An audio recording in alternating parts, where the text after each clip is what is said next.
Namamalaging itinataguyod ng Iglesia ni Cristo ang kalooban ng Panginoong Diyos na marami pang tao ang makaalam ng mga katotohanang nakasulat sa Biblia. Dahil dito, naglulunsad ang pamamahala ng Iglesia ng iba't ibang pamamaraan upang maabot ng mga aral sa Biblia ang tao, anuman ang estado o katayuan ng tao sa lipunan. Kabilang sa mga ipinagmamalasakit ng pamamahala ang persons with special needs, kabilang rito ang mga blind and low vision. Sa pagtutulungan ng Iglesia ni Cristo Museum, Christian Family Organizations o CFO Office, Christian Era Broadcasting Service International Marketing, Promotion and Advertising Section at New Era University Special Education, inilunsad ng Iglesia ni Cristo ang isang natatanging programa na pinamagatang Project Insight, an exhibit for the blind, na isinagawa sa INC Museum ngayong araw. Bago pa man magsimula ang programa, naghandog ng pagtatanghal ng INC Original Music ang Iglesia ni Cristo, Ambassadors of Faith, Love and Hope, Paco Choir. Pagkatapos nito, nagsagawa ng ribbon cutting bilang hudyat ng pagsisimula ng special exhibit. Sa araw po na ito ay inilunsad po ang Project Insight o Museum Accessibility Program for Persons who are Blind na proyekto po ng pamamahala na naglalayon po na gawing accessible ang Iglesia ni Cristo Museum. Dito po ay merong mga itinayo na iba't ibang exhibit stations kung saan ay pakikinabangan po ng mga bisita na blind. Ito po ay pagsisimula ng pagiging inclusive at accessible ng ating museo at napapanahon po na inilunsad siya sa buwang ito ng Oktubre, hindi lamang po dahil sa ito ay Museums and Galleries Month, kundi ito rin po ang buwan ng kapanganakan ng kapatid na Eduardo V. Manalo. Ang Insight Exhibit po ay pangunahing nahati po sa 3 exhibit stations. Ang una po ay para sa kapatid na Felix Manalo na pinamagatan pong One True Message. Ang pinaka-exhibit po ay kamukha po ng unang kapilya o gusaling sambahan ng iglesia na gawa po sa pawid at sa wali. Ang description ng figure na yan is yung ginawa yung unang yung kapilya.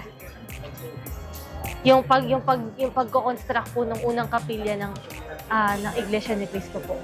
Makikita po dito yung mga kagamitan noon sa panahon ng sugo. Ang kasunod po ay ang EGM station na may pamagat naman po na One New Era. Hango naman po ito doon sa Plantation House na nasa Honolulu, Hawaii, kung saan po ginawa ang unang pagsamba abroad. Nandun po, pinakatampok yung pagtawid ng iglesia sa malayong kanluran. At ang pinakahuli po ay ang EVM station na pinamagatan pong One Faith, One Love, One Hope. Ang pinaka-design naman po ng station ay EVM Convention Center, kung saan makikita po sa loob ng exhibit ang mga kagamitan po na may kinalaman sa technology sa panahon po ng kapatid na Eduardo Manalo.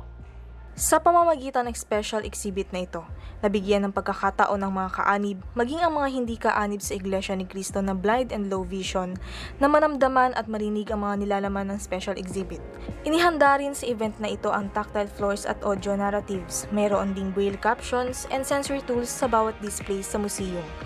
Bukas sa lahat ang special exhibit na ito, na naglalayong maibahagi ang mayamang kasaysayan ng Iglesia ni Cristo. Unang-una, kauna-unahan, nakapasok ako ng museum ng Iglesia ni Cristo. Napakaganda. Kahit hindi ko nakikita. Maganda na, napakaganda at masaya. Kahit ganito ako, tinuturing nila ako na parang pamilya. Ang mensahe ko po para pinakamamahal kong tagapamahalang pangkalahatan, kay kapatid na Eduardo Manalo. Nawa, puspusin pa po kayo ng karunungan, kapangyarihan ng ating Ama at kalusugan at karunungan. Biyayaan pa kayo ng mahabang buhay. Patuloy na mapangasiwaan ang buong iglesia. Maihatid sa kaligtasan, kapatid na Angelo Eranio Manalo. Pagkalooban pa po ng higit na katangian, karunungan, kapangyarihan, ipagkaloob naman ng Ama.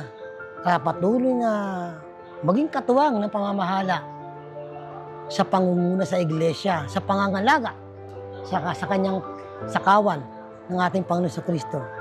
Nararamdaman po namin yung effort na ginawa po ninyong lahat, lalo na ng pamamahala para po yung hindi namin nakikita na ganda ng iglesia, maramdaman po namin.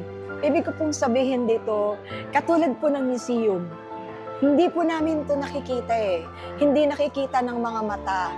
Pero dahil sa ginawa po ninyo at ng pamamahala, naramdaman po namin kung gaano kaganda, yung tagumpay ng iglesia. Kaya maraming salamat po sa inyo, lalo na sa atin po tagapamahalang pangkalahatan, kapatid na Eduardo V. Manalo, sa pag-aalaala po sa amin. Maraming salamat po. Mula po rito sa Central Avenue, Quezon City, ako po si kapatid na Aubrey Calnea para sa Iglesia ni Cristo News Network.